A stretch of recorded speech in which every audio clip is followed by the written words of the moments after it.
Hey everyone, this is Cass Midgley, host of the Everyone's Agnostic podcast.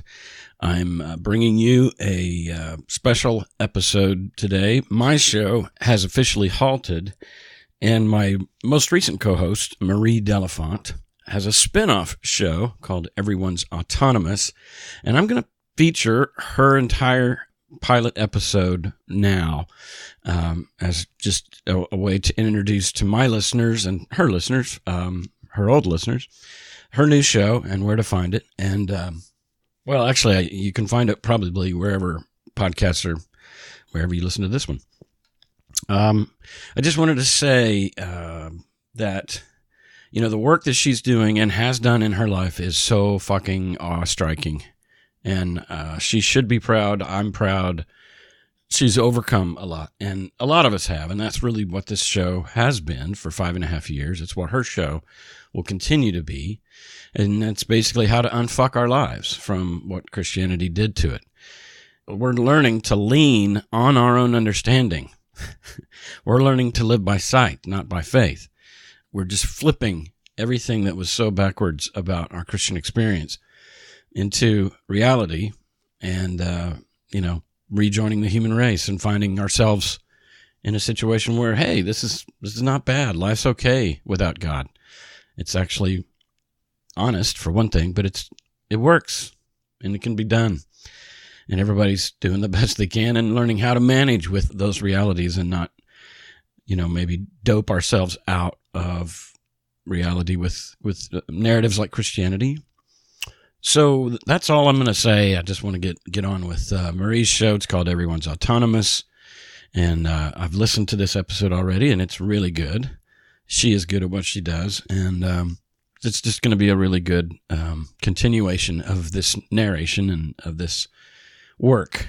So without further ado, Marie Delafont, Everyone's Autonomous. This is a post-Christian podcast.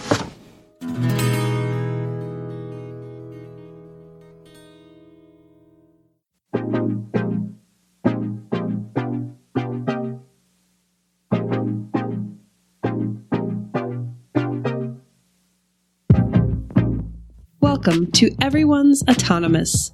I'm your host, Marie Delafont. Now that we've begun to process our history with toxic religion, we seek to regain autonomy over our minds and bodies from residual narratives, whether cultural or religious, while working towards respecting and empowering the autonomy of others.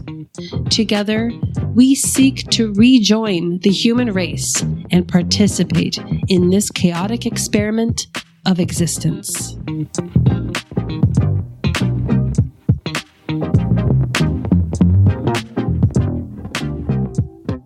Welcome, and thank you for listening to the first ever episode of the Everyone's Autonomous podcast. Maybe you already know me, maybe we're friends in real life, maybe you heard me on Everyone's Agnostic, maybe you learned about me through my work with Dave Warnock of Dying Out Loud.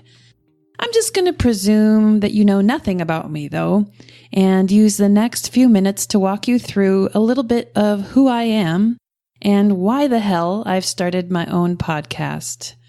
I grew up in the state of Minnesota in the USA.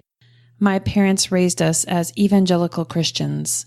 I was indoctrinated with ideologies such as being an intrinsically sinful person, that I was worthless without God, and that I was going to hell if I didn't believe that Jesus died for my sins. I believed it, not with ease, but because I was psychologically terrorized should I doubt or disagree. But I did doubt. At the age of 13, I began wondering why any of this was true. The questions were often no bigger than a simple, why? Or, how do you define that? I lived in a Christian bubble, so when I shared my struggles to believe, I was treated with a preference on outcome and with a sense of life or death, clearly mounting more pressure and terror on top of me during what should have been a simple journey of asking legitimate questions. In this psychological trap, I felt unable to pursue my doubts with rigor, and instead emotionally doubled down on my faith, going through a cycle of trying to prove myself to God so that finally I could feel sure in my faith. It was always my fault. In this same period, I was being exposed to the purity culture movement of the late 90s. I was an incredibly sexual child. I always had a handful of crushes. Boys consumed my every thought and behavior. I was riveted by sex scenes on TV. However, another fun feature that I had was an anxiety disorder that went without diagnosis. This disorder played out in so many areas of my life, including my sexuality. I was terrified to talk to the boys that I actually liked. So when you mix together toxic religion, purity culture, my own sexuality, America's misogynistic culture, you get Marie. And I was actually pretty pleased with purity culture at the time. It meant that I didn't have to deal with my anxieties with talking to boys that I liked. All I had to do was trust that God would connect me with the right guy. I wouldn't have to date, to learn about myself, to learn how to talk to people, or to learn how to negotiate a relationship. It would all just fall in my lap, as it were. Thus, the stunting of my sexuality began in tandem with my emotional and psychological stunting due to the indoctrination of religion. I continued my path of doubling down on religion by becoming a full-time missionary, working at a Bible camp, churches, and ultimately moving to Mexico to work with Youth with a Mission for 2 years. During one of those 2 years, I went through another period of intense doubt and even referred to myself as an atheist while working for YWAM. Ultimately, I left missions after the boy that I had a crush on started dating someone else. Oh boy. And back at home, I entered an intense period of depression that lasted for years. I developed an eating disorder. I married the first man that I dated and had sex with. And it was a very unhappy period, and it lasted 15 years in totality. This is the fallout of post-religion, that we talk about less than we talk about that actual indoctrination and experience of being religious. For me, it's like trying to look up a mountain to consider summarizing everything that I've went through in these last 15 years to arrive to where I am now. I'm sure your story is very similar. But to make this monologue no longer than it need to be at this juncture, I'll try to summarize. In these last 15 years, I fully left behind a belief in a God. I fully left behind the belief in being sexually pure. I left behind internalized misogyny. I left behind the subconscious participation and upholding of white supremacy. I tackled my anxiety disorder every day that I woke up, sometimes just by waking up, sometimes by going for a 3-mile run. And I challenged my intellect, and I found that I'm actually very smart, and I have a unique and singular learning style that no teacher ever had picked up on. I released the message of just say no to drugs. I said yes to pot, and it has changed my life and facilitated me healing from past trauma. I've challenged the concept of non-monogamy and finally found an outlet for processing old anxieties around people that I'm attracted to. Every day, I've tried to move further away from narratives ingrained into me that hurt me and closer towards conscious and intentional choice. I have been seeking autonomy this whole fucking time, and it has led me here, to this podcast, to the life purpose of wanting to liberate as many people as possible from ingrained narratives that are hurting them, and to the purpose of helping us all see that if we truly want to be autonomous with our lives, then it is only logical that we would want to seek out and empower others' autonomy as well. This is a show about social justice, This is a show about self-identity. This is a show about weird-ass Homo sapiens who take themselves way too seriously and need resources like this to help them zoom out of the expectations and norms that are the air we breathe. Let's ask questions and challenge each other. Challenge me.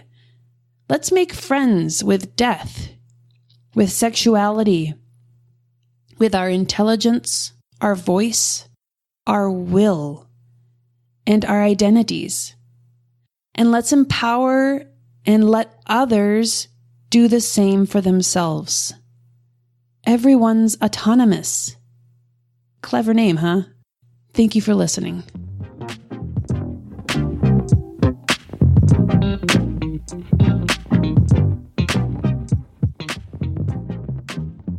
Today, I talk with Aaron.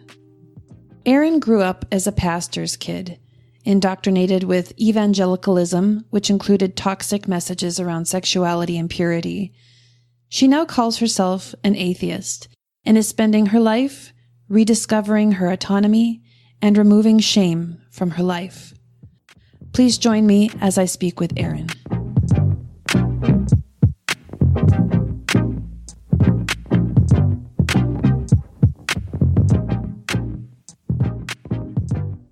So, Aaron, I would like to officially welcome you to the Everyone's Autonomous podcast.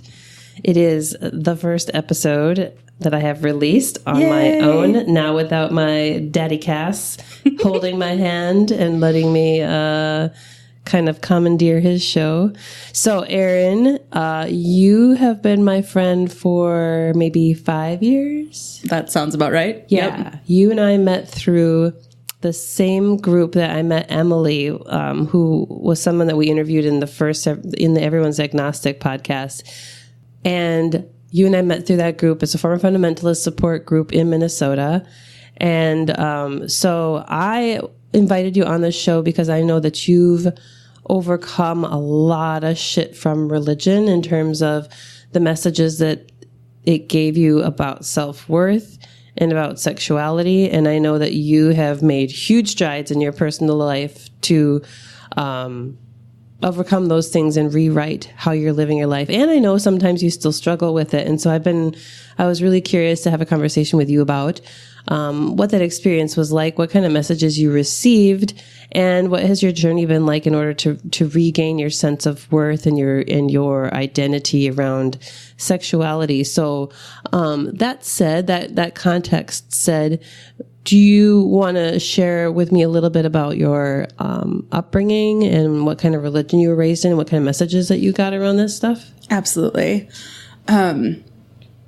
So, history on my family, my grandfather was a pastor, my dad is a pastor, and now my sister-in-law is a pastor, all within the realm of Baptist, evangelical, non-denominational, pretty fundamentalist churches.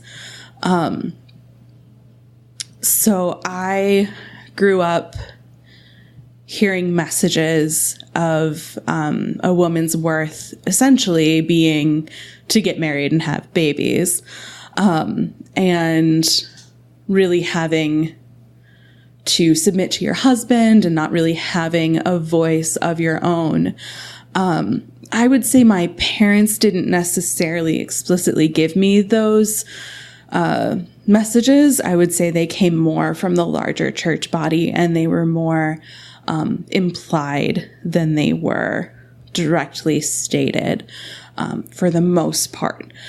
We moved a lot. My dad changed jobs frequently, so I never really had a very stable sense of grounding, other than the larger church body. So that was really like an extended family to me, and I would say the church really influenced my sense of self. Yeah.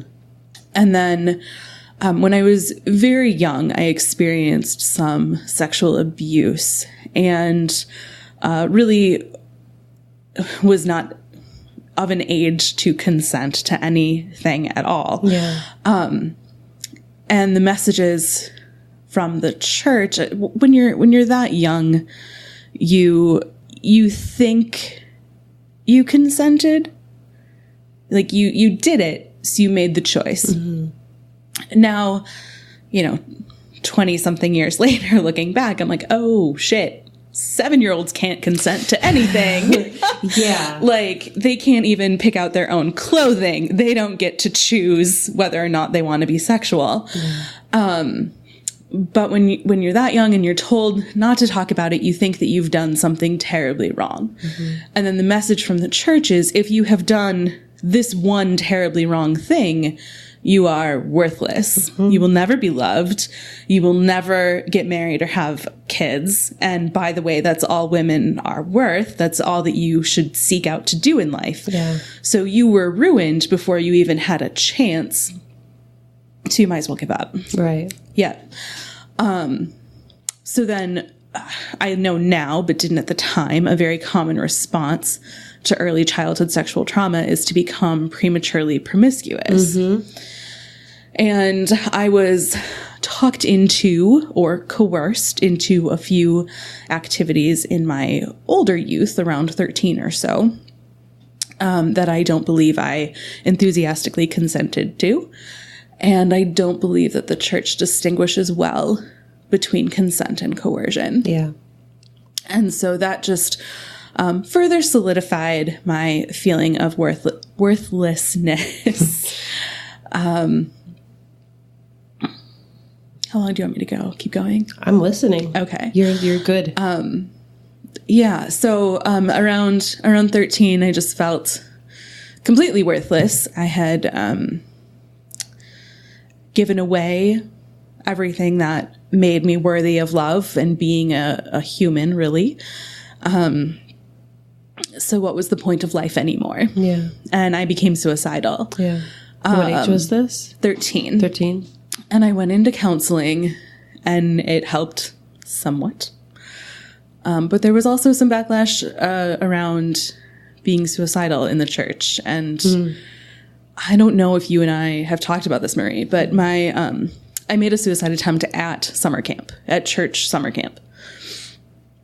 And instead of realizing that I was someone who really needed community at that time, I was banned from all youth group activities for the next 3 months.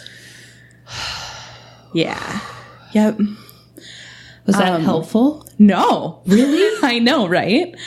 And so my youth pastor's boss was the father of one of the boys who coerced me into some of these activities. Mm-hmm. And this had come out at a church event where we were... Like publicly? Pretty much. Like someone announced it? No.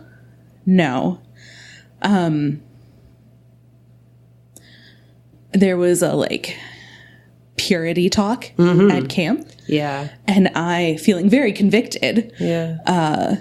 confessed to a friend who shared with the whole camp. Did they think it was I should share this for the best of her interests, or? Probably. Yeah. Probably. Mm-hmm. But so my youth pastor, his boss, the father of this person who coerced me into doing things I didn't want to do, was aware of what had happened and did not like me. And I believe influenced the way that my suicide attempt was handled. So anyway, it was a lot of shit. Yeah. I grew up in a church with a lot of shit. And that, because it came out so publicly, parents knew, other parishioners knew, and it was a pretty public shaming. And parents didn't want their boys spending time with me. I lost a lot of friends because parents were suspicious of this Jezebel who was weak in will and was coerced into these activities. What about the guy that coerced you? What kind of repercussions did he face? If any? I don't know. Okay.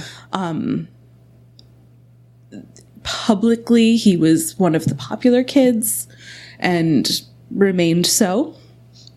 I don't know if privately he had other punishments.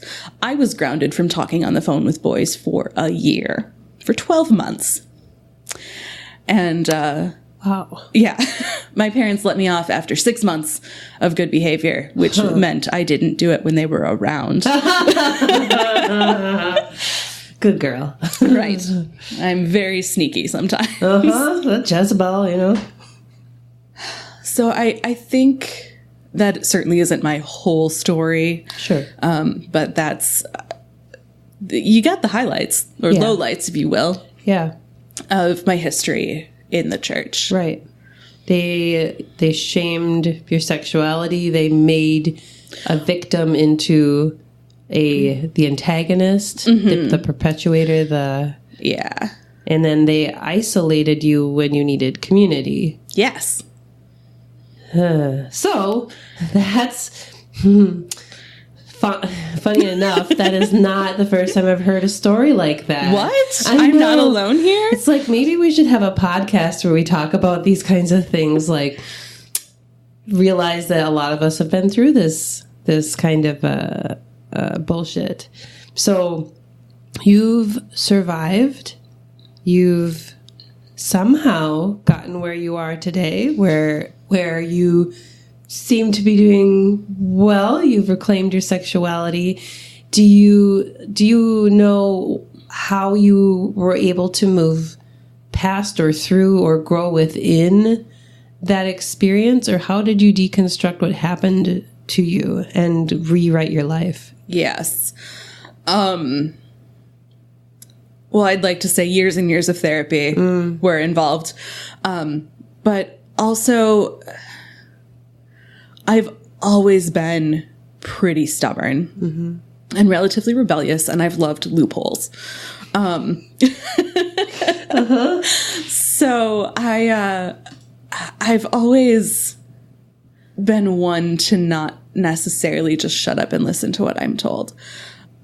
I think a lot of things went into it. I never felt very solid in the bullshit response of Jesus loves you. Yeah. Or everything happens for a reason. Even when I was fully engulfed in religion, I believed Jesus loved other people, but I didn't feel that he loved me because all this shit had happened to me. And in a broader picture, all this shit happens around the world. And none of it makes any sense. And if God is all loving and all powerful and all knowing, if he knows everything and is all powerful, his choosing not to act makes him an asshole. So there's no way he's all loving. If he's all loving and all knowing, then he's not all powerful because he would fucking do something about all this shit. And if he's, I don't know, whatever of those three I didn't say. The powerful, present, and potent. Sure. Yeah. Yeah. He can't be all three of those It's things. a familiar argument, yeah. Yeah. And that was the question that I threw around in my brain for years. And when I lived with my parents, I was required to attend church. It was the rent I paid for living with them. Yeah. So as soon as I could not live with them anymore, whenever I was financially able not to, I would avoid church. And I didn't have a great sense of community when I wasn't in church. I would date people, and whoever I was dating, their friends would become my friends. And then when we would break up, I wouldn't have friends anymore. Yeah. But I just slowly developed a sense of self through getting out in the world and meeting other people and kind of taking pieces of them that I felt really fit me. So my first boyfriend, he was an abusive asshole, but he loved games. I love games. And he was kind of one of the first introductions to gaming that I had. So that's a piece that I took from him. And grew from there and eventually developed a community around that. I feel like I'm rambling. Well, we were talking about what it was on your journey that helped you find an empowerment and helped you to deconstruct those messages and the shaming and the sexual shame Okay. from church.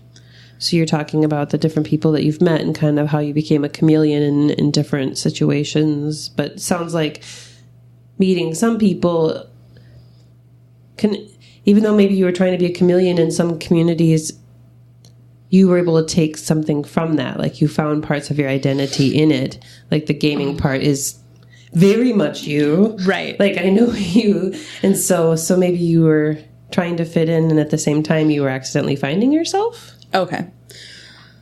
In the church, growing up with the shit that I grew up with, I would say I didn't have a strong sense of self. Either who I was or that I was worthy of love and companionship and community.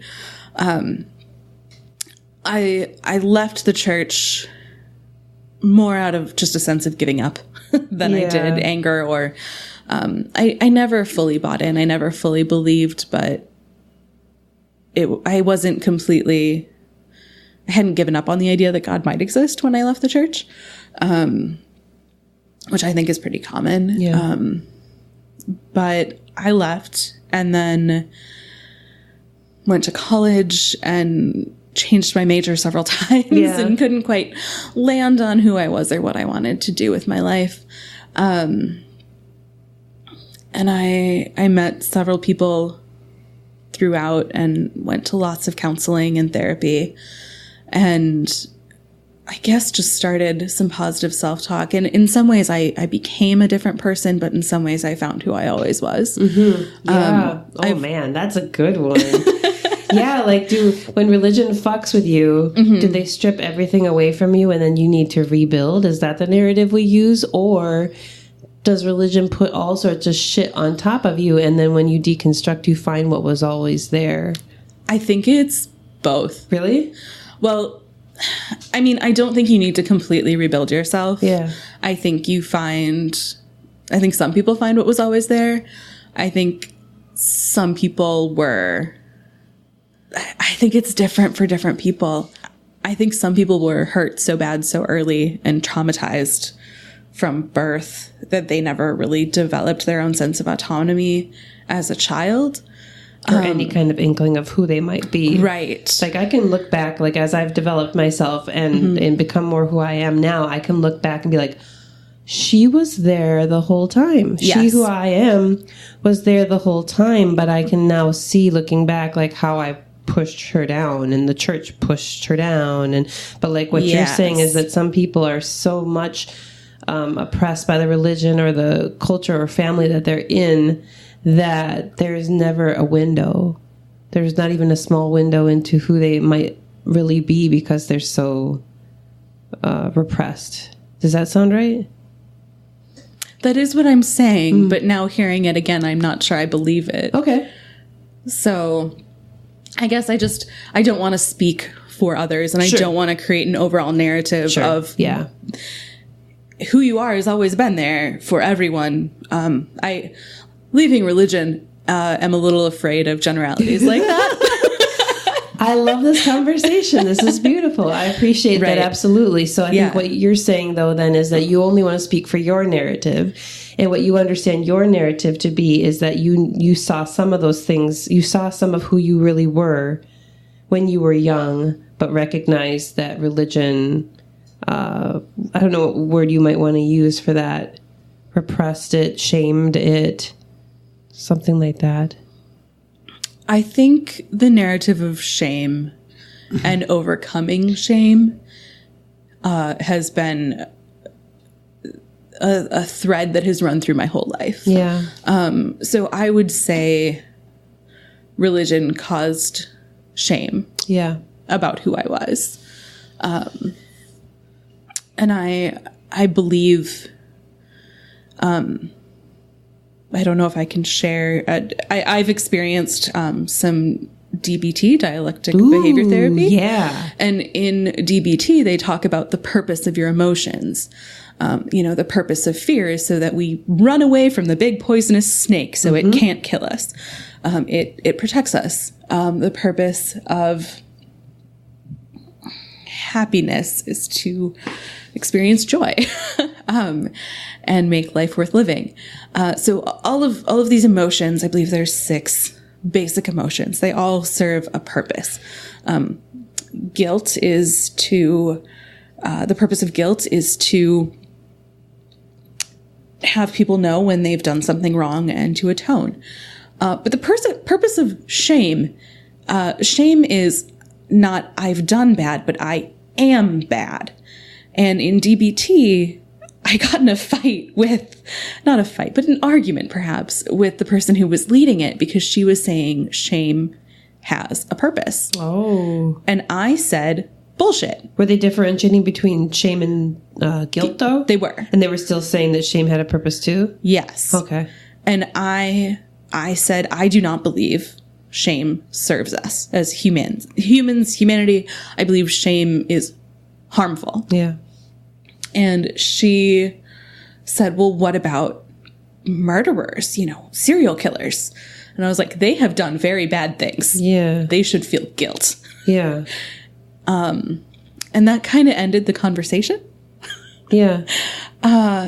So religion shamed me, which I don't believe serves us. And maybe if we zoom out of because now I'm starting to think is this a pedantic thing? Is this a word issue? Because then we're debating about the meaning of word without agreeing on the meanings of words. And I'm wondering if in place or in addition to saying that religion shamed us, we can say that religion told us we are bad people. Mm-hmm. And that gets us around what does shame mean and what does guilt mean. But really, it's more of a functional way to say that religion told us we are bad. Yes. And a lot of religions tell us that we are bad. Mm-hmm. And what kind of product are you going to have when you tell a human being that they are bad? Mm-hmm. And are they going to get freed up from that if they no longer agree with you?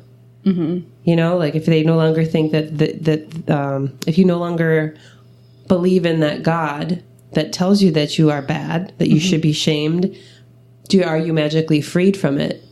And that's what I want to find out on the show. Yeah. You don't believe in God anymore. You don't believe in the God in the Bible. You don't believe that you have to be shamed. I assume that's probably what you believe in theory, in your belief system about yourself, that you don't have anything to be shamed about. You are not a bad person.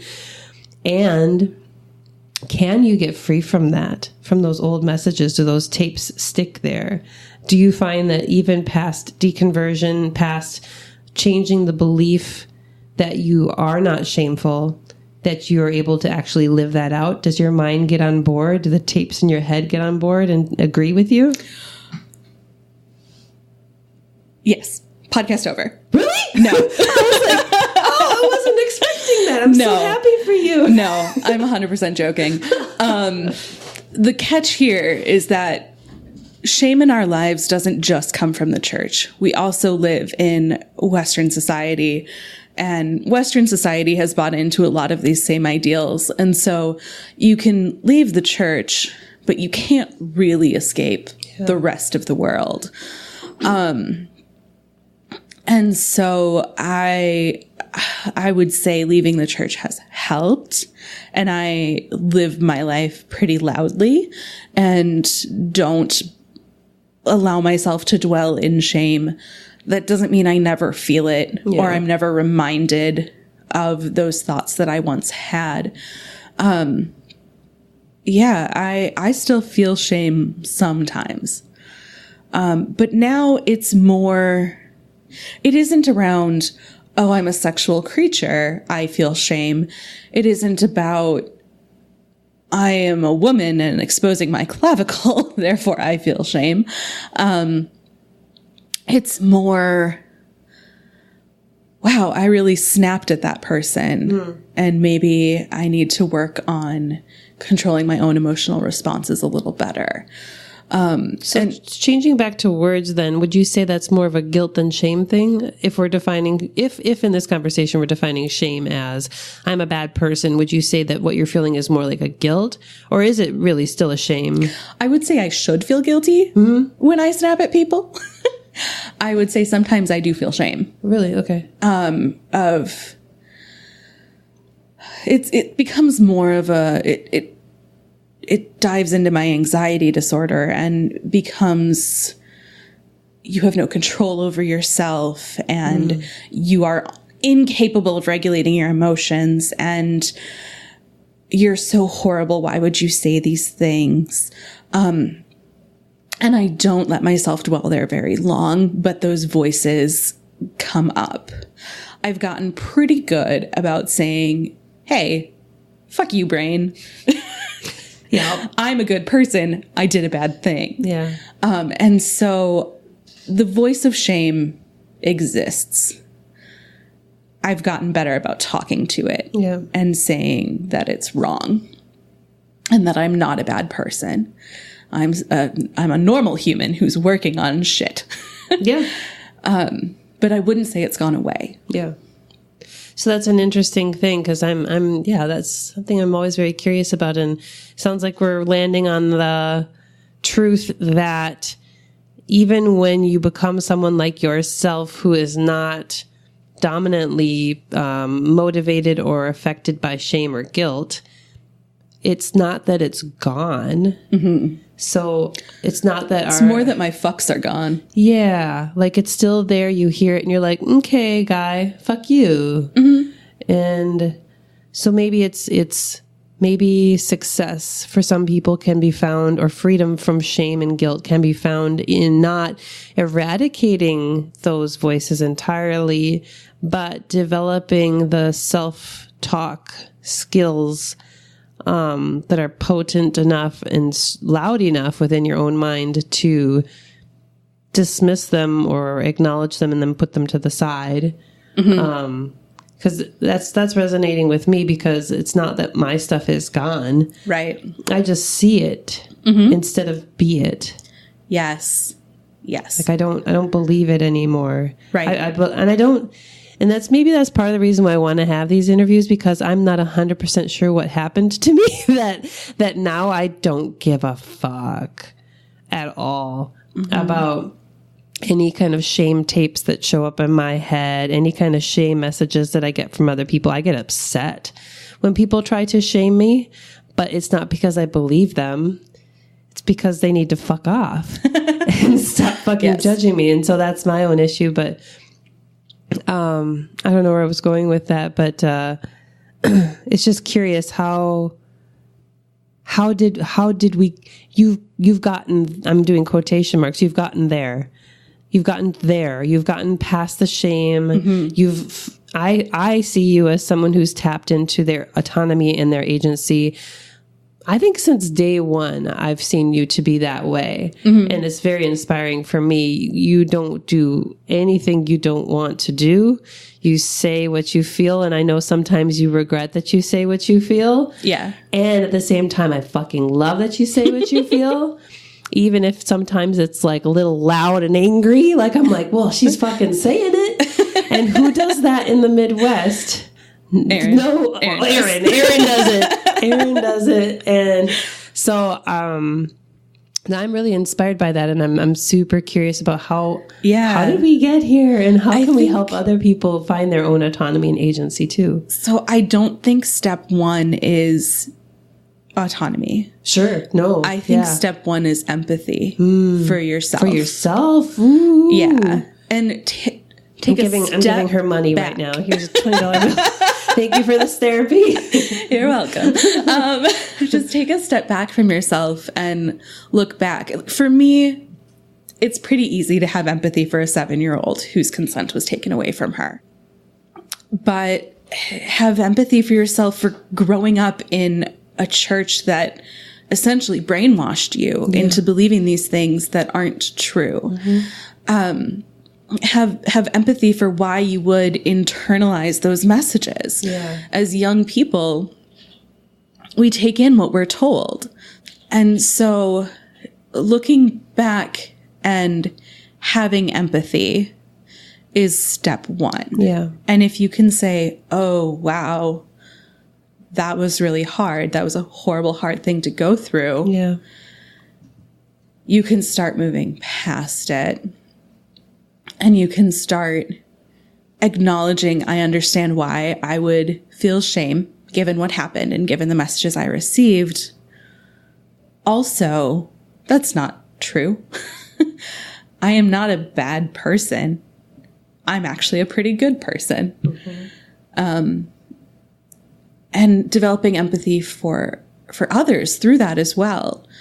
Has it been difficult for you to develop empathy for those who were a part of your indoctrination and your shaming, and or those who are presently in your life who still ascribe to those belief systems? Yes, absolutely. For my parents, I have a lot of empathy. Yeah. I would think those kinds of people would be harder to have empathy. Is somehow like it feels like a betrayal that they were a part of that. I think they also experienced the same messaging and the same brainwashing that I experienced. And they have come a long way. When I was young, they would never even drink alcohol. And now my dad will sit down and have a glass of whiskey with me.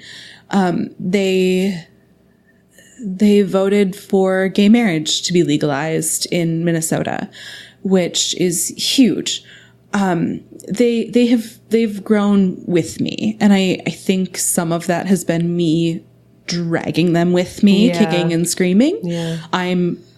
I'm a queer liberal atheist and I'm loud about it and they know who I am. Mm-hmm. And we've had those hard conversations and they've grown and I've grown through those conversations. And I have empathy because they, I believe deep down, did the best that they knew how to do. Yeah. And they thought they were doing what would help me, even if it hurt me. Yeah. And so were they perfect? Fuck no. Yeah. But am I perfect? No. I'm also, yeah, exactly. I'm not perfect. Now my uncle and my grandfather, I have a very hard time being empathetic towards them. They're still very, very much, in the bubble of evangelicalism and fundamentalism, and they don't have a lot of empathy for anyone outside themselves. Yeah. And they are assholes. And I have a hard time. So it sounds like maybe the thread is that it's easier to have empathy for those who might stretch to have empathy for you. Yes. And then those who don't have empathy, it's really difficult to extend the empathy for, because it sounds like your parents have been, it sounds like it's been tough, but it sounds like they've been stretching themselves and flexing themselves and making steps forward and seeing you and moving towards you. Yes. Whereas those in our lives who refuse to even hear our stories or consider they might be wrong, or consider there might be a nuanced view or another perspective that might be valid. I can see where that can be really difficult to empathize with, that closed-mindedness. I think I can, in so much as that I was at that point at some points in my life where I dismissed all other perspectives that weren't mine. And I don't know if that's empathy in so much as it's relating to that mindset. And realizing that anyone can be there and still be a quote unquote good person, because I am and always have been a good person, and I believe that. Yes. And so maybe it at least challenges you to think that, I don't know, what does it challenge you to think that they have those points of views and they're not flexible, and that we used to think that way too. Yeah, I have empathy for them, and I don't. Like, I'm pissed. I think maybe I'm even more pissed because, like, it didn't take me that long, relatively speaking, to challenge the narrative that I was raised in. I was asking questions at 13, and I doubled down a number of times, like went and did missions locally, went and did missions internationally.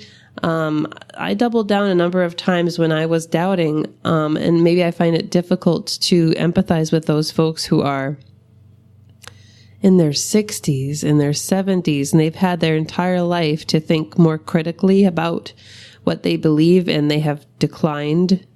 Or They've also had 60 years of enforcing those neural pathways, though. you're right. I mean, you're right. I know it's a closed-minded thing of me to think. I was like, why? I don't know. I don't disagree with you. Like, I wish that they would challenge those beliefs. However, I think the older they are, the less hope they have. Yeah. Because they've had so long. And like my dad, for example, changing views at this point would mean that everything that he did in his entire life was, in a sense, wasted. Yeah. And if not harmful sometimes. And so if religion isn't true, what has my life been?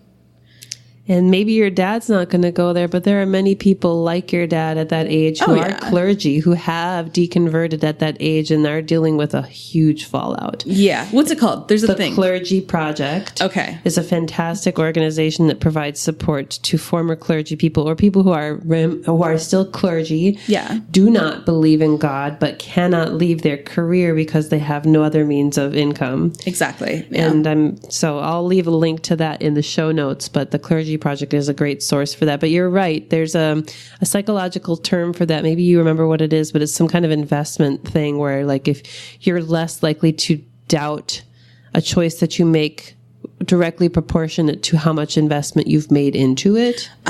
Yes. Sounds familiar, right? It sounds familiar. I don't know the term. I don't know either, but descriptive is better than labels, right? So that's kind of the idea that the more that you put into something, the less likely you are to doubt it. And I mean, this is a tangent, but seeing this for me in deconverting and in becoming awake in into different levels of culture has made me fucking determined as hell to be that old person who or rather to not be that old person who is constantly criticizing what the younger generation is uncovering in culture. Like, I don't come across a ton of older folks who are marching in protests for trans rights. Right. Because they didn't grow up with that narrative, with that openness to that identity. And they were raised in a binary way of looking at gender. Yes. As was I, but I'm still a bit younger and I'm just generally liberal. And I would hate to imagine myself as an older person who is being exposed to new ideas by the younger generation and judges them. Mm-hmm. And is just like, kids nowadays, back in my day, we had two genders and we liked it. Like, Did we though? I don't know. I just don't understand why. Maybe you know why. I don't know, but I don't understand why people cling to that. Maybe it's that they're afraid, but why people cling to the narratives that they have. Why I like walking around being like, what am I going to be shown I'm wrong about today? I'm excited to find out what I'm wrong about and what I missed. Mm-hmm. And it's something that energizes me instead of holding on to concepts that I have and finding security in it. And I don't know if that's a natural result of having deconverted, that you're always looking for those things now and you realize that there's freedom and openness in questioning things. I think that might be a symptom of your deconversion. I think some people deconvert and go the other way and they're like, no, this is the absolute truth. You're right. Yeah. But some people are assholes. Shitty. I've seen some pretty shitty atheists who are misogynists, who are transphobic. Yeah. So here's my theory as to why people cling to what things were like when they were young or things that they believe are foundational. Way back in hunter and gatherer times, I do believe shame served a purpose. Yeah. Back then. Because if you were different and socially ostracized, that could mean that you were no longer part of the hunter and gatherer group that fed you and gave you clothing and warmth and shelter. It helped you reproduce. It helped you reproduce. It helped you survive. Mm-hmm. Being one of the, I don't like the word tribe, but sure. I don't like white people using that word specifically. Right. but that is the word that is coming to In this mind context, right now. it makes a lot of sense. Okay, Yeah. cool. Because we're not So- saying like our tribe down the street. No, we're talking like, about literal tribes. literal tribes of hunters and gatherers. Yeah. If you were not following the social norms of the tribe, you could literally die. Yeah. And humans are not that. We have not been around that long, and especially the internet and the interconnectivity of the human network has not been around that long. And so our lizard brains that evolved first still believe if I don't follow this pattern of being, I will be ostracized and therefore I will die. Well, that's no longer true. We have the internet. We have people. We can find our people. We can find people who will accept us as we are and not shame us for being other. Even if we're white supremacists.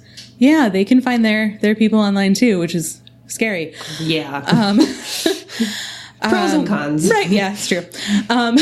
But people who are all people, because evolutionarily speaking, we're all pretty similar.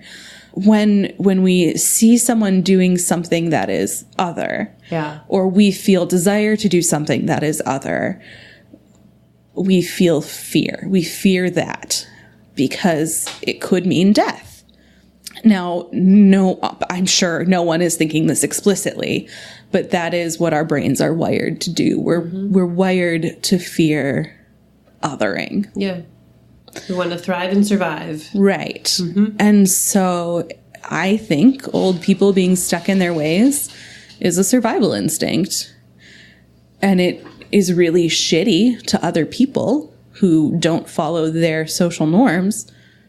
I can have empathy for it to an extent. I think they're wrong. I think they're assholes. But I kind of get it. Yeah. When I was in Kansas a couple of weeks ago visiting Dr. Del Rey, name drop, kaboom. I'm just going to do that every time I name drop because I know some people now and it's fun. And every time I name drop, nobody cares because it's a very niche, small community. So I don't impress a lot of people. Your But community cares. they do. Yeah. So if you're listening, you're impressed and boom.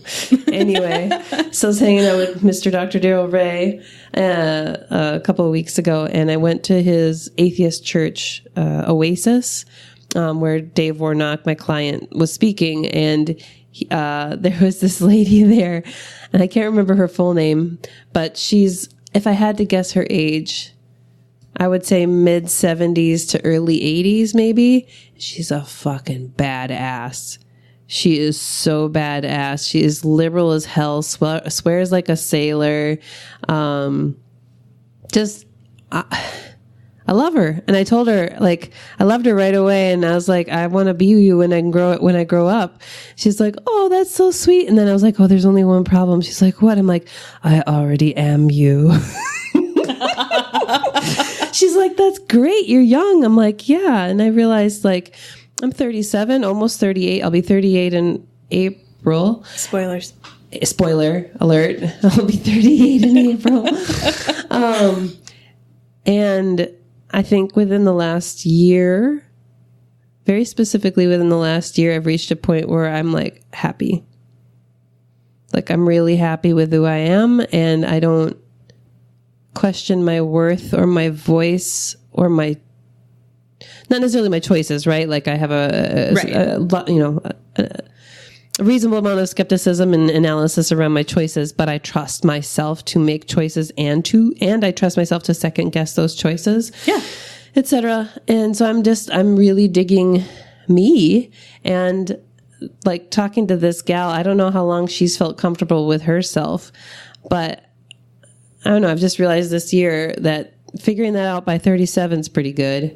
Yeah. Like, I don't know if and when, how other people are finding their sense of agency and autonomy and at what age and to what extent. But I feel really grateful for where I am at the age of 37. Can we talk about grateful? Who do you feel grateful to? Yeah, it's just a word. Okay. I know that grateful, because I've looked for other options. Yeah. Right? And there's nothing that I can think of that doesn't infer something coming down. Right. Something given to me. So like if I can find an adjective that infers just an internal sense of happiness, I guess I could just say I'm just super happy, but happy feels different than what we express as grateful to me, like the sensations I feel. But you're totally right. There is nothing to be grateful for. There's no one to be grateful to. Right. And like blessed, again, like what are the other ones that you could use? I feel really thankful, grateful, blessed. All those words, privileged. they all suck. Yeah. Privileged is... Fortunate is another one. Fortunate. Privilege is kind of good. But fortunate, again, where does that word come from? Fortune. And if someone's giving you a fortune, then you're fortunate. But also, we're in America where fortune is self-made.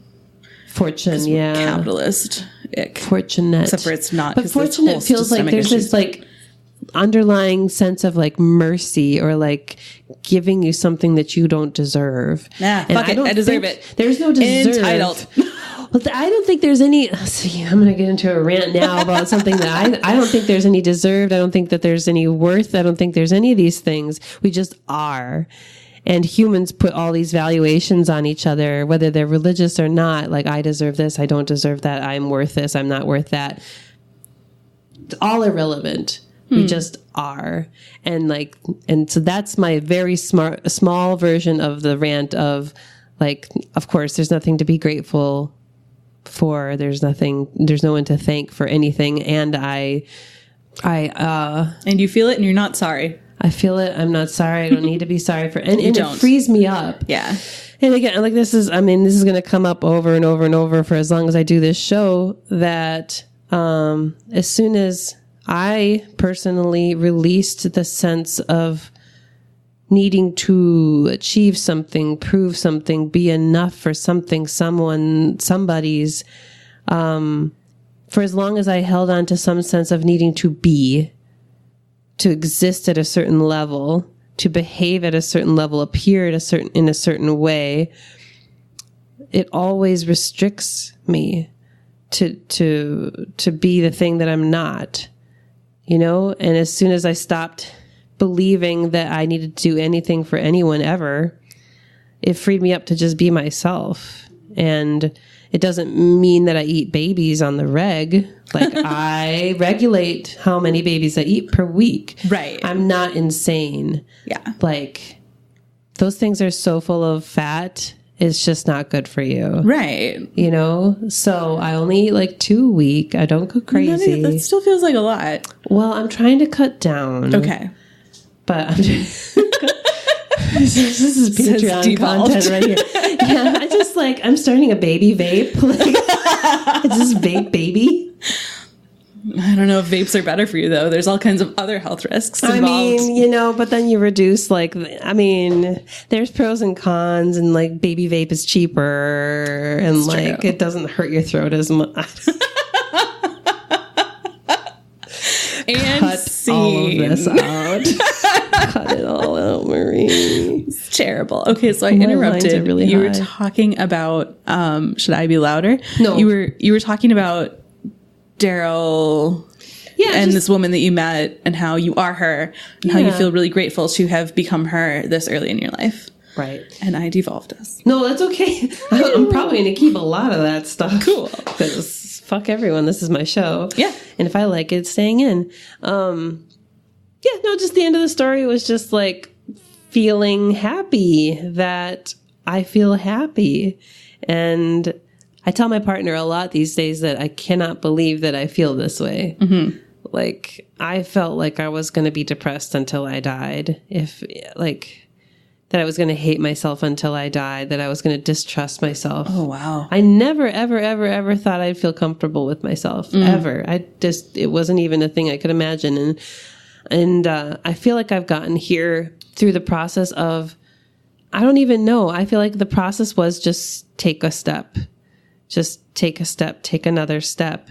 Mm-hmm. And I think it's really cliche advice, but I think it's also true. Yeah. I don't think I ever knew where I was always going towards. Oh, yeah. But I think this is a whole other side story now, but like 5 years ago when I was having suicidal ideations too, I had to come to this point of, I felt like I really had a binary choice. Like either I lean into this life and I try to handle my shit, no matter how much it hurts, or I don't, which was the option I was facing at the time. I just didn't see the point in living life miserably and not trying to overcome shit versus just like trying whatever you can, because in the end, no matter what, you still die. So all that pain will have been forgotten, or in the end, you still die and you had a good life, and all that will be forgotten too.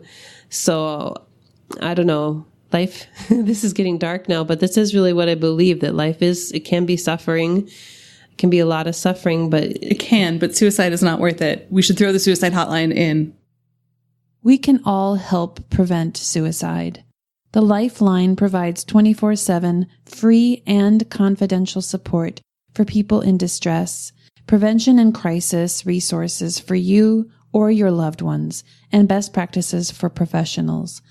Call 1-800-273-8255 or go to suicidepreventionlifeline.org.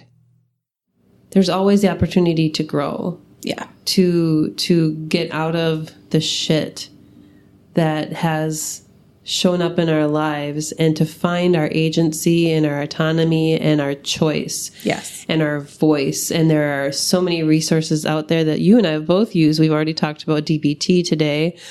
Maybe we can talk about that a little bit.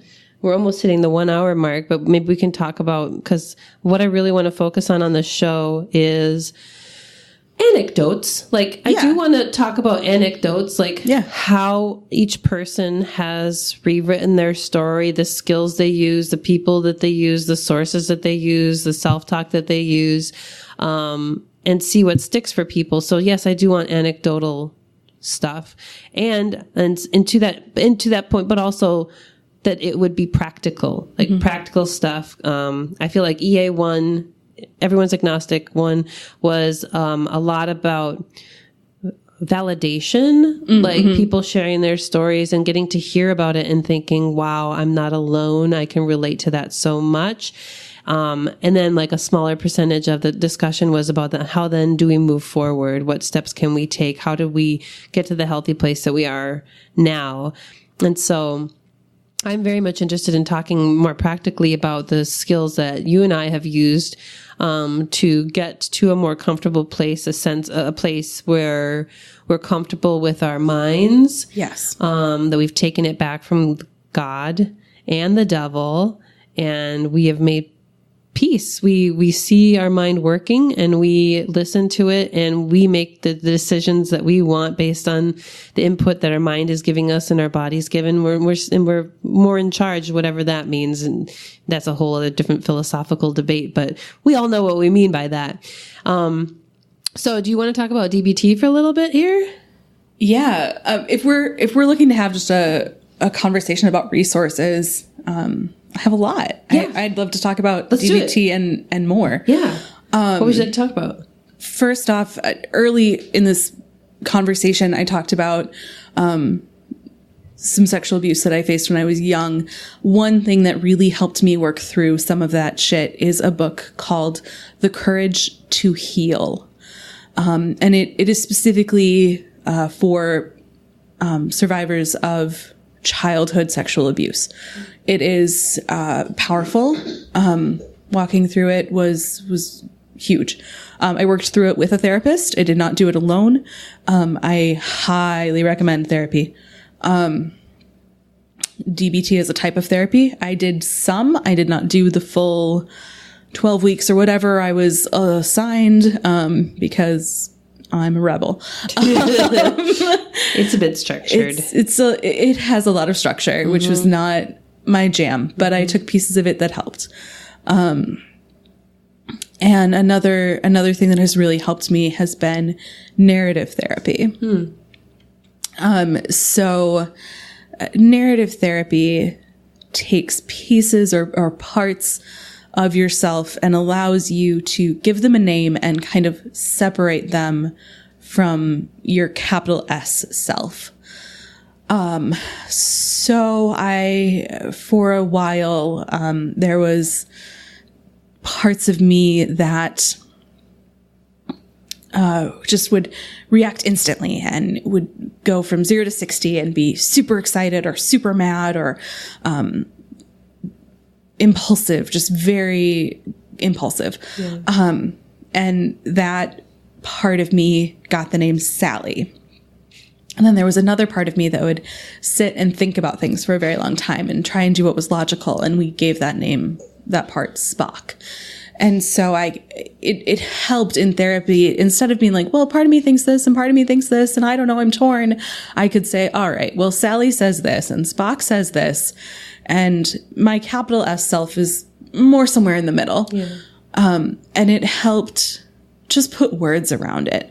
I don't have multiple personality disorder. These things don't actually exist. Yeah. It's just giving it language to be able to talk about.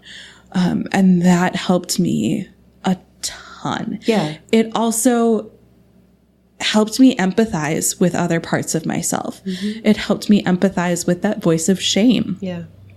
Because you're personifying these big elements of who you are. Right. And if anything, humans are storytelling creatures, as Cass likes to say all the time. And I just read this book called Story Brand something.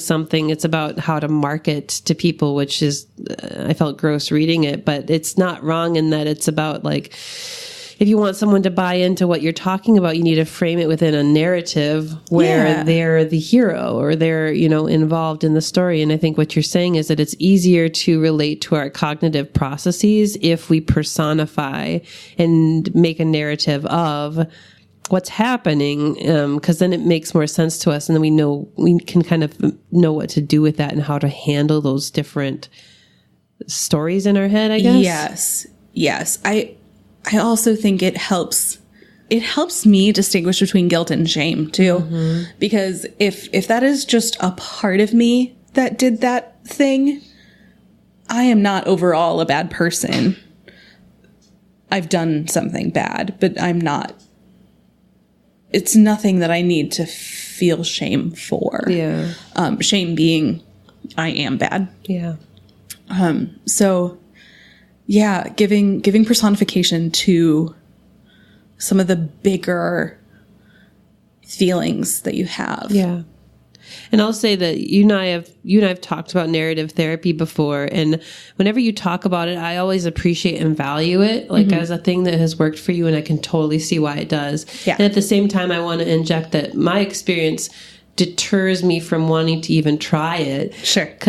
And I just want to speak to that because I imagine some people might be in the same position that I am in hearing about this, that like for me, it internally it turns me off because it reminds me of the unintentional manipulative process of religion turning my mind into a narrative.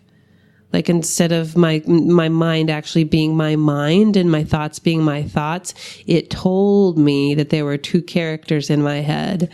You know what I mean? So yeah, I can see that. Pre-projected a narrative into my mind that I did not agree to, and they told me that was literally what was happening instead of as a way to understand my mind. And so it has never really felt safe for me or comfortable for me to move into that space of narrative therapy. Sure. Which again, I see it totally working for you. Yeah. For me, it really turns me off to even go there, because that's been a big fallout from religion, gaining back territory in my mind and feeling safe with those voices.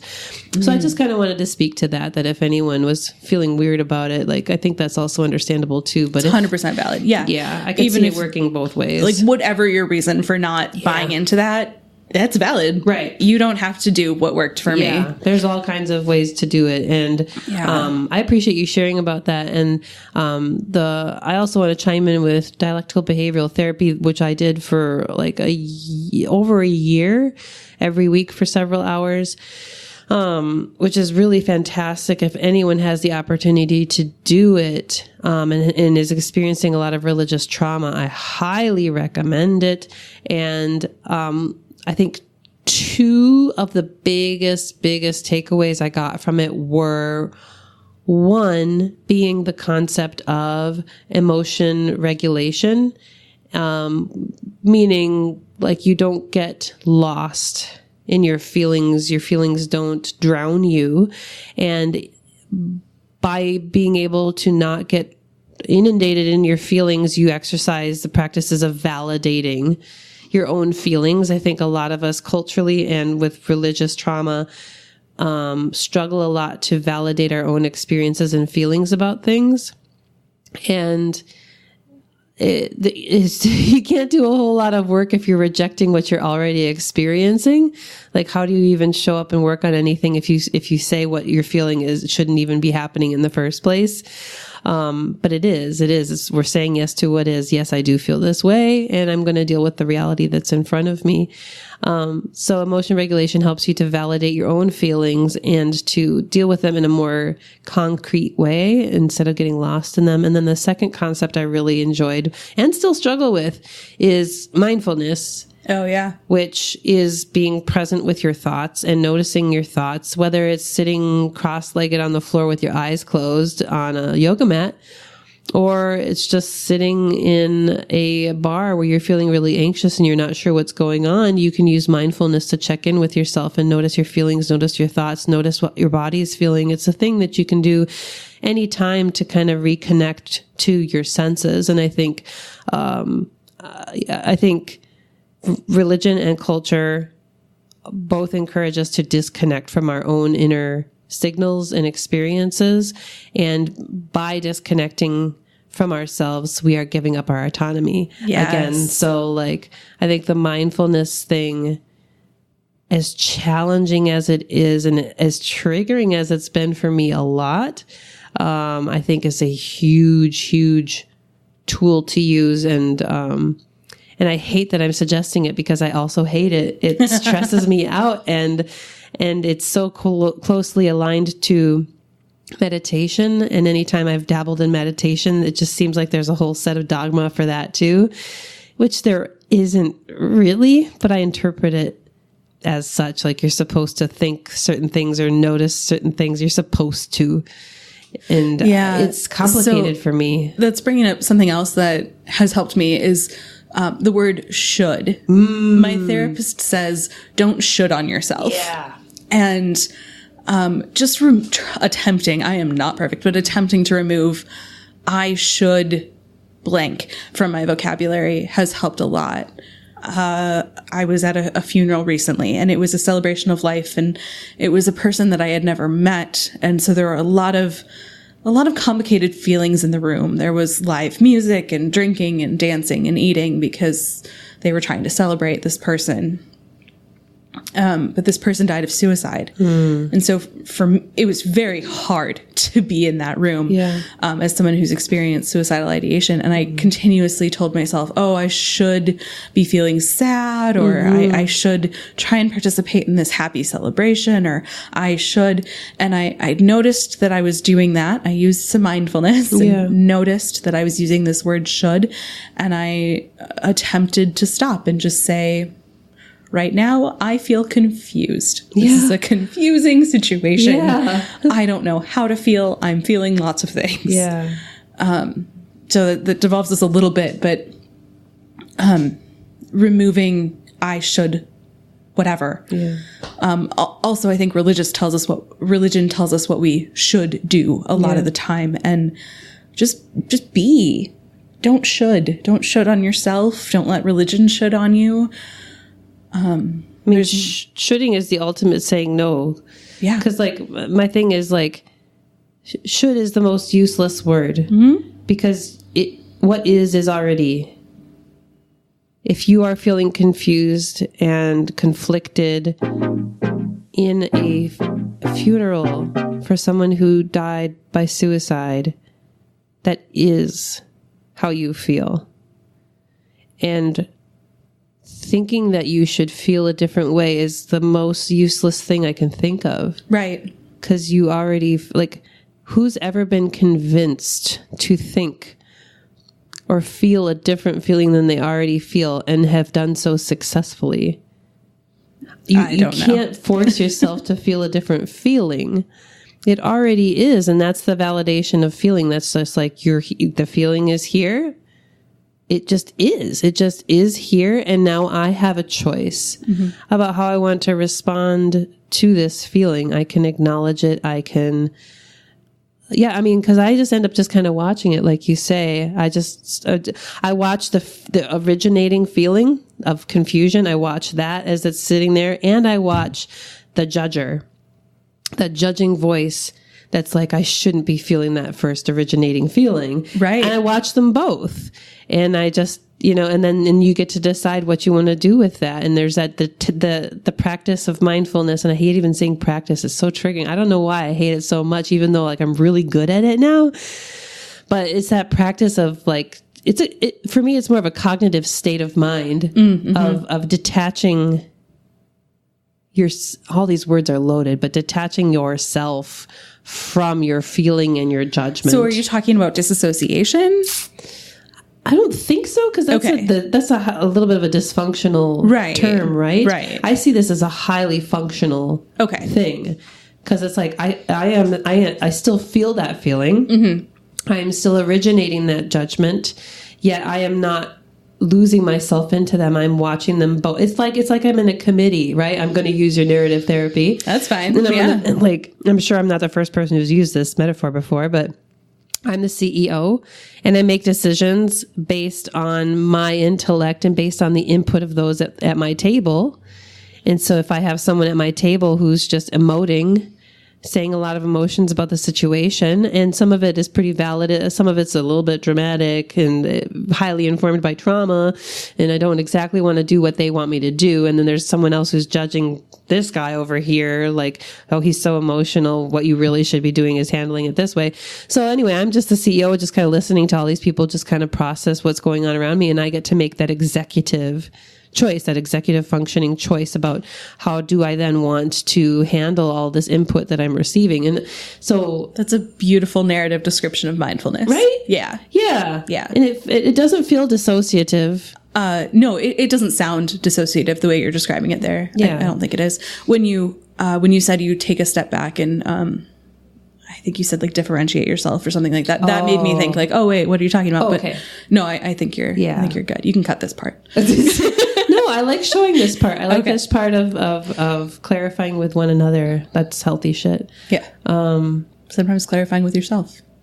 Legit, brah. Yeah. Yeah. So, I mean, mindfulness is a fantastic thing. And I still have a love-hate relationship with the concept itself, even though I practice it like with ease now.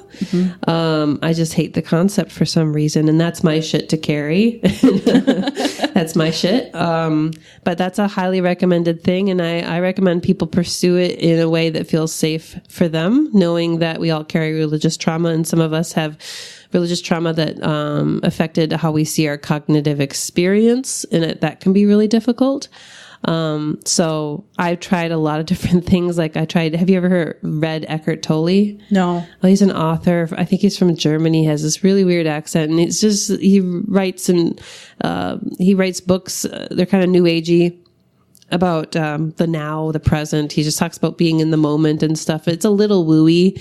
And, I started with him, and then I got into like Jon Kabat-Zinn, who developed the mindfulness-based stress reduction method. So it's just mindfulness for the purpose of stress reduction. So I just recommend that everyone pursue it in the way that feels the most safe for them. Like, because I've tried structured things. I've tried DBT, Jon Kabat-Zinn, Eckhart Tolle, actually sitting and meditating, going to meditation classes, and they're all very triggering to me. And I don't know how I've gotten to where I am today, but I do know that there's a lot of freedom to be found in making peace with your mind and watching your mind instead of losing your executive function, losing your sense that you're the CEO of your of the input that you get from your feelings, the input that you get from your analytical part of yourself. Yeah, you don't just want to be one of those people at the conference table. No. Of your capital S self. Damn it, I like this metaphor. It's I don't good. like liking metaphors for cognition. I really don't, because it's so triggering, but it is really apropos. Like it really does make a lot of sense. And it is just true, even if it's a silly metaphor. Like to gain executive function back, it does require some detachment and noticing of feelings, and that's scary stuff, and it's very uncomfortable, especially when you're just beginning to practice, because those are really overwhelming feelings. And if that's what you're used to hearing, and you typically react to them and do something to calm them down, which may or may not be dysfunctional, choosing then instead to just watch them can be very uncomfortable. Yes. And not react. But I think that's the practice that makes us stronger, noticing those feelings and potentially choosing not to react to them, and instead making fully like holistic decisions, including their input, I guess. Did you have anything else from DBT that you really liked? So I only did DBT for like a month. Like maybe not even. Yeah. So I don't think I even got to the section on mindfulness. No, I had nothing. I'm sorry. Cool. That's good. That works for me. So maybe following the format of EA1, which is how I'm going to refer to everyone's agnostic, and then everyone's autonomous when I'm lazy, I will refer to as EA2, which is funny because I refer to you as E2 in real life, because I have two friends in real life who are named Aaron. Yep. The first one showed up. Yeah, you were the second one that showed up. So E2. Obviously, you're E2. Right. I don't think you have any right to question that. So that's everyone is not autonomous. Oh, I am. You don't get to pick your name. I get to pick your name for you. Well, I will say I enjoy it, and sometimes go by E2D2 because I'm a Star Wars fan. I have not heard that. That's you hilarious. haven't? Oh, I thought I told you that. No, I mean, maybe you did and I forgot because I'm a horrible person. You're but not a horrible person. Shame. You did a horrible thing. No, I'm just kidding. I'm a bad person. No. But what I wanted to do is touch on any kind of like personal things about yourself, like so that people can get to know you. So, do you have any interesting tattoos? I do. So I have a couple. I'll tell you about my favorite last. I have one on my hip that is a... You're going to tell me about the really funny one, right? Oh, you want me to tell you that story? I would love it if you did. You don't have to, because I know this is a podcast. No, it's okay. I'll tell that story. That could be Patreon only content. Okay. That's going to be Patreon only content. Become a Patreon supporter and you're going to hear about this fucking hilarious tattoo and the story of how Aaron got it. Yep. Subscribe. And Patreon content. All right. So new content for all listeners. Other tattoos that you have? Right. So for just a highlight for the non-Patreon listeners, to entice you to become a Patreon listener, I tell the story of my first tattoo, which is not visible to anyone I meet on the street. That should be intriguing enough. Yes. So my second tattoo, I have two puppy prints on my right ankle in honor of some dogs that I had growing up that passed away. And then I have on my left hand, I have a fountain pen that has the words "I love you" written in my father's handwriting. So my dad is still with us. He's alive and volunteered to write the words. I asked him to do it. He loves fountain pens, so that's for him. And then my right arm, from wrist to forearm, the whole space is covered with two flowers. One of them is a rose, one of them is a peony, and then the words "Nevertheless, she persisted." So this is beautiful. Thank you. I like there's a lot of green shading around the outside of the flowers themselves and kind of connecting the two flowers together where the "Nevertheless she persisted" is written. It's really beautiful. Hopefully I can take a picture of that as well and absolutely. put that up. Yeah. So the story behind this, it's multifaceted, but Elizabeth Warren was reading a letter. 2020. Yes, please vote in 2020. Elizabeth Warren was reading a letter in Congress in 2017 after President Trump appointed Jeff Sessions, and she essentially was opposing this appointment. And Mitch McConnell attempted to silence her. She kept reading. Later in a press conference, they had taken some disciplinary action against Elizabeth Warren in this session, and Mitch McConnell was explaining that and said she was warned. Nevertheless, she persisted. This became a bit of a feminist rallying cry and really stuck with me because I persisted through a lot in my life. And also one of the most persistent women I know is my mom. And she she has persisted in loving me despite my many rebellious attempts through life. So this tattoo is a bit for her. So I've got my mom and my dad on my left and right arms. Yeah.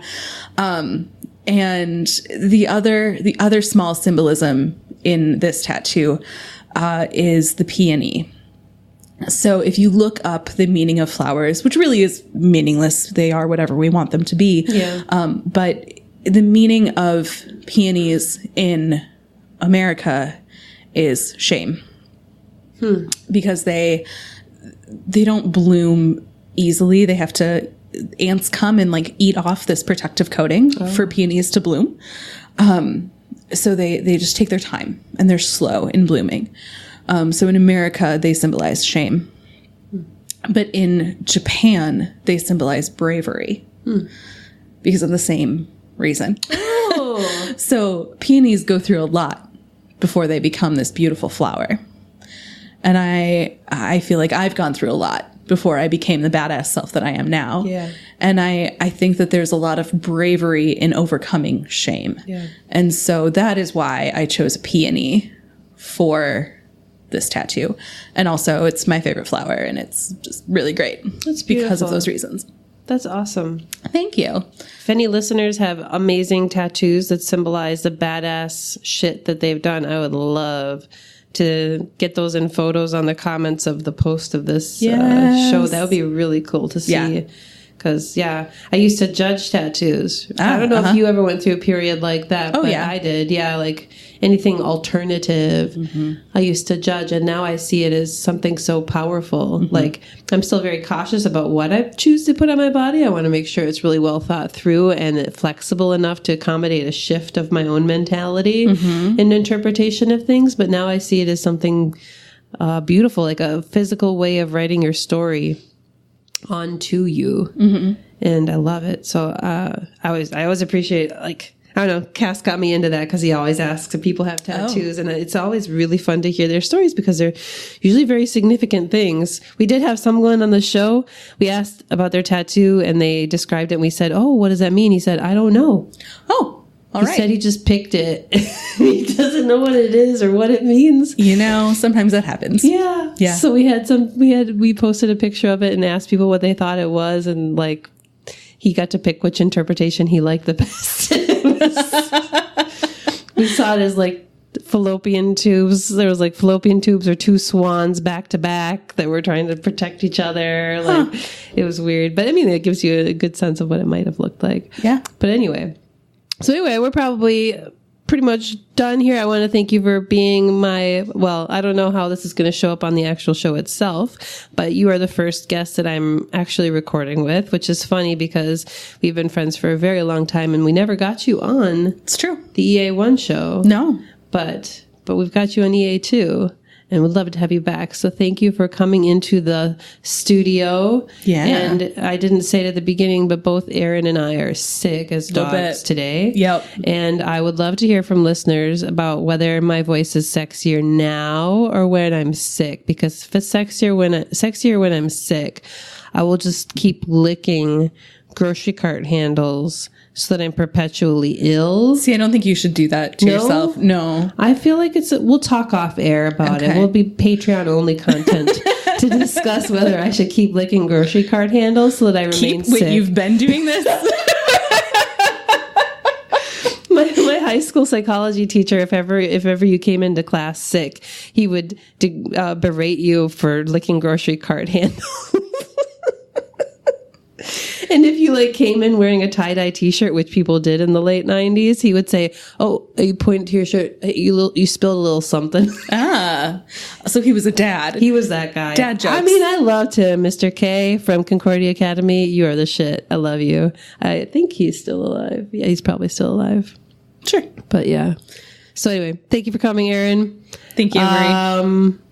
Have fun being engaged, and it's so much fun. We didn't talk about that at all. Oh yeah, well yeah. I mean, wow, yeah. That's all. We'll have to have you back. We'll have to have you back. Aaron and I could talk for forever. That's the problem with being friends.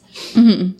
Okay, dude. Well, I will see you in literally 2 seconds because I'm stopping the recording now. Cool. All right. See you soon. Bye. Hey, you're here.